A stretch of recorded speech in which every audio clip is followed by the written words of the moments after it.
Last Thursday on this news hour, I referred to the latest terror threat, the reported bomb plot against the New York City subway system, in terms of its timing. President Bush's speech about the war on terror had come earlier the same day, as had the breaking news of the possible indictment of Karl Rove in the CIA leak investigation. I suggested that preliminary research suggested that in the last 3 years there had been about 13 similar coincidences. A political downturn for the administration, followed by a terror event, a change in alert status, an arrest, a warning. Our third story in the countdown tonight, the nexus of politics and terror. We figured we had better put that list of coincidences on the public record. You will find 10 of them in this report here. The other 3 will be in the blog entry that will be going up tonight. This contraction is purely for the sake of time. It permits us to get the reaction of the former Undersecretary of Homeland Security, Asa Hutchinson, after this commentary.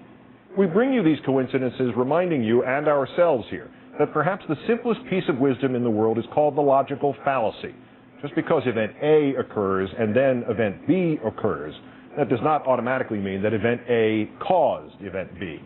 But one set of introductory comments from an informed observer seems particularly relevant as we examine these coincidences. On May 10th of this year, after his resignation, former Secretary of Homeland Security Ridge looked back on the terror alert level changes that were issued on his watch. Mr. Ridge said, "More often than not, we were the least inclined to raise it. Sometimes we disagreed with the intelligence assessment. Sometimes we thought even the intelligence was good. You don't necessarily put the country on alert. There were times when some people were really aggressive about raising it, and we said, for that, the nexus of politics and terror. Please judge for yourself." Number 1, May 18, 2002. The first details of the President's daily briefing of August 6, 2001 are revealed, including its title, Bin Laden Determined to Strike in U.S. The same day, another memo is discovered, revealing the FBI knew of men with links to al-Qaeda training at an Arizona flight school. The memo was never acted upon. Questions about 9/11 intelligence failures are swirling. May 20th, 2002. The terror warnings from the highest levels of the federal government tonight are just 2 days later, FBI Director Mueller declares that another terrorist attack is inevitable. Tonight, there are even more warnings The of next day, possible the Department of Homeland Security issues warnings of attacks against railroads nationwide and against New York City landmarks like the Brooklyn Bridge and the Statue of Liberty. Number 2, Thursday, June 6, 2002. I never really anticipated this kind of impact. Colleen Rowley, the FBI agent who tried to alert her superiors to the specialized flight training taken by Zacarias Moussaoui, whose information suggests the government missed a chance to break up the 9/11 plot, testifies before Congress. Senate Intelligence Committee Chair Graham says Rowley's testimony has inspired similar pre-9/11 whistleblowers. Monday, June 10th, 2002, 4 days later. We have disrupted an unfolding terrorist plot. Speaking from Russia, Attorney General John Ashcroft reveals that an American named Jose Padilla is under arrest, accused of plotting a radiation bomb attack in this country. In fact, Padilla had by this time already been detained for more than 1 month. Number 3, February 5th, 2003. Secretary of State Powell tells the United Nations Security Council of Iraq's concealment of weapons, including 18 mobile biological weapons laboratories, justifying a UN or U.S. first strike. Many in the UN are doubtful. Months later, much of the information proves untrue. February 7th, 2003. 2 days later, as anti-war demonstrations continue to take place around the globe, take some time to prepare for an emergency. Homeland Security Secretary Ridge cites credible threats by al-Qaeda and raises the terror alert level to orange. 3 days after that, Fire Administrator David Paulison, who would become the acting head of FEMA after the Hurricane Katrina disaster, advises Americans to stock up on plastic sheeting and duct tape to protect themselves against radiological or biological attack. Number 4, July 23, 2003. The White House admits that the CIA, months before the President's State of the Union address, expressed strong doubts about the claim that Iraq had attempted to buy uranium from Niger. On the 24th, the Congressional Report on the 9/11 attacks is issued. It criticizes government at all levels. It reveals an FBI informant had been living with 2 of the future hijackers. It concludes that Iraq had no link to al-Qaeda. 28 pages of the report are redacted. On the 26th, American troops are accused of beating Iraqi prisoners.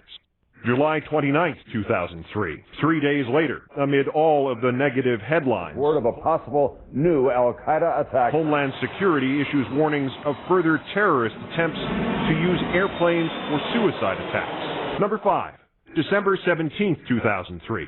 9/11 Commission co-chair Thomas Kean says the attacks were preventable.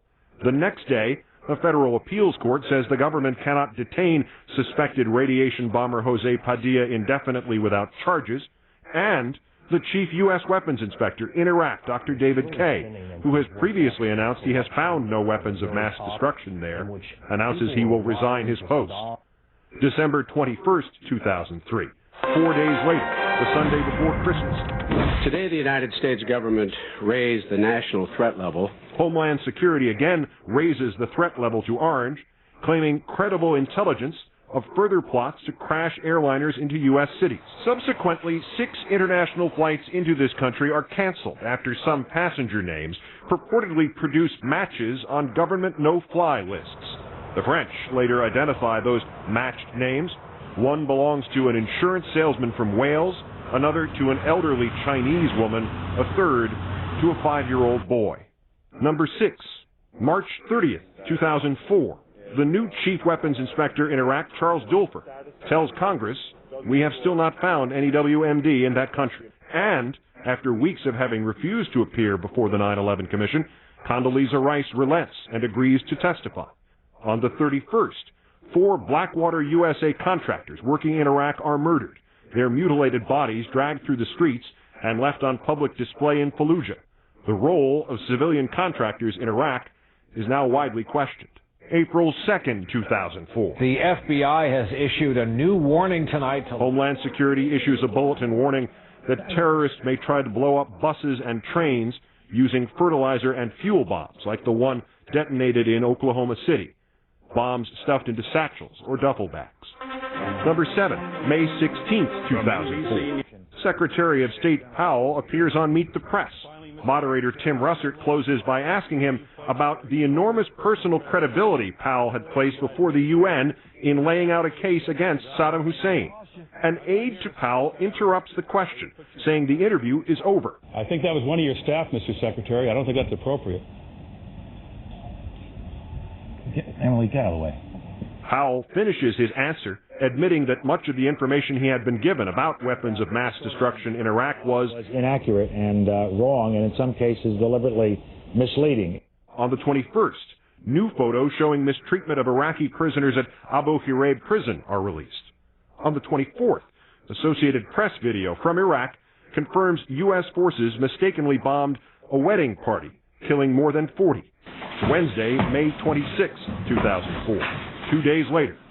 Good afternoon. Attorney General Ashcroft and FBI Director Mueller warned that intelligence from multiple sources indicates al-Qaeda's specific intention to hit the United States hard. And that 90% of the arrangements for an attack on the United States were complete. The color-coded warning system is not raised. The Homeland Security Secretary, Tom Ridge, does not attend the announcement. Number 8, July 6, 2004. Democratic presidential candidate John Kerry selects Senator John Edwards as his vice presidential running mate, producing a small bump in the election opinion polls and producing a huge swing in media attention towards the Democratic campaign. July 8, 2004. 2 days later, Credible reporting now indicates that al-Qaeda is moving forward with its plans to carry out a large-scale attack in the United States. Homeland Secretary Ridge warns of information about al-Qaeda attacks during the summer or autumn. 4 days after that, the head of the U.S. Election Assistance Commission, DeForest B. Soares, Jr., confirms he has written to Ridge about the prospect of postponing the upcoming presidential election in the event it is interrupted by terrorist acts.